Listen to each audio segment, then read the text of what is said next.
या अय्युहन नबी, ए नबी पैगम्बर मोहम्मद सल्लल्लाहु अलैहि वसल्लम, इन्ना अहलल्ना, हमने तुम्हारे लिए हलाल किया, लक अज़वाजका, तुम्हारी बीवियाँ, अल्लाती आतैत उजूरहुन्ना, जिनको तुमने उनकी महर अदा कर दिया, वमा मलकत यमीनु, और जिसको तुम बाज़ार से ख़रीद कर बांदी की हैसियत से लाए।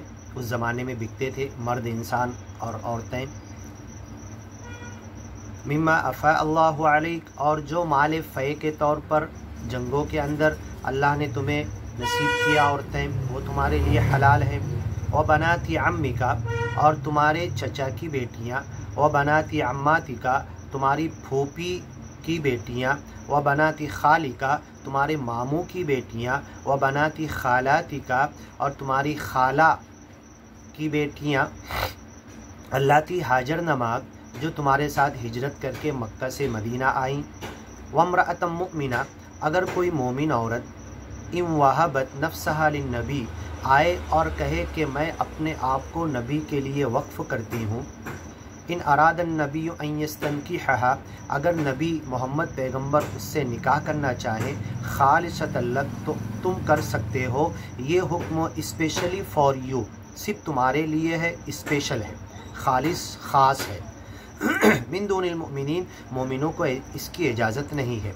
क़द अलिमना मा फ़रदना अलैहिम, मोमिनों के लिए 4 बीवी की इजाज़त है। मसना व सुलासा व रुबा, 4 निकाह एक साथ 4 बीवियाँ रख सकते हैं। ये हमने कुरान में बयान कर दिया। हम जानते हैं मा फ़रदना अलैहिम, मोमिनों के लिए क्या फ़र्ज़ किया। देखिए कितनी बड़ी बात यहाँ पर अहम है कि निकाह के लिए नबी के लिए उसूल अलग है कुरान में, और निकाह के आम इंसानों के लिए क़यामत तक के उसूल अलग हैं।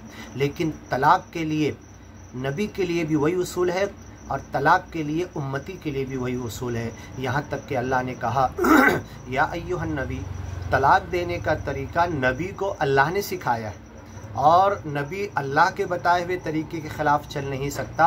और बदकिस्मती से लोग अक़वालुर रिजाल की वजह से कुरान की हुदूद को छोड़कर और नबी के तरीके को छोड़कर कोई और तरीके इख्तियार कर लेते हैं और गुनाह में जाकर पड़ते हैं। तो निकाह के लिए नबी के लिए अलग उसूल है, निकाह कितनी औरतों से नबी करे वो अलग है, लेकिन उम्मती के लिए, तमाम मुसलमानों के लिए 4 से ज़्यादा नहीं कर सकते। ये उसूल अल्लाह ने बयान किया। क़द अलिमना मा फ़रदना अलैहिम, जो कुछ हमने मोमिनों के लिए निकाह के लिए फ़र्ज़ किया हम जानते हैं और कुरान में बयान किया गया है।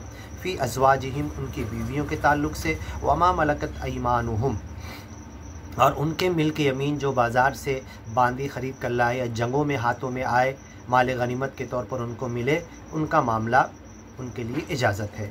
लिकै ला यकूना अलैका हरज, ये निकाह का मामला ए नबी तुम्हारे लिए और उम्मती के लिए अलग इसलिए है कि तुम्हारे बहुत सारी चीज़ों में हरज पैदा ना हो।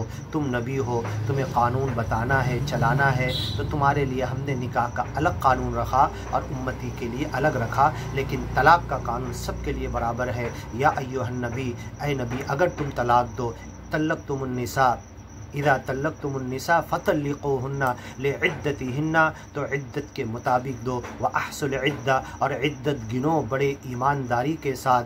तो तलाक़ बिना इद्दत के नहीं है। बिना इद्दत के अगर तलाक़ है तो सिर्फ़ एक सूरत है जो ऊपर बयान की गई सूरह अहज़ाब और सूरह बक़रा में, तल्लक़तुमूहुन्ना मिन क़ब्ल अन तमस्सूहुन्ना, छूने से पहले अगर तलाक़ दिया तो वहाँ पर इद्दत नहीं। बाकी हर तलाक़ में इद्दत है, और इद्दत या तो रुजू पर ख़त्म हो या तो उसके आखिरी दिन गिनते गिनते ख़त्म हो, फिर उसके बाद अक़्द जदीद है, फिर तलाक़ है, फिर या तो रुजू है, और अगर रुजू कर लिया तो फिर दूसरा तलाक़ है। इसलिए इद्दत के अंदर दूसरा तलाक़ भी नहीं है। कुरान हर जगह ये बात क्लियर करता है कि अगर इद्दत है तो सिर्फ़ रुजू कर सकता है या दिन चुपचाप गिने, तीसरा कोई काम नहीं कर सकता, सिर्फ़ इद्दत उसे गिनना है।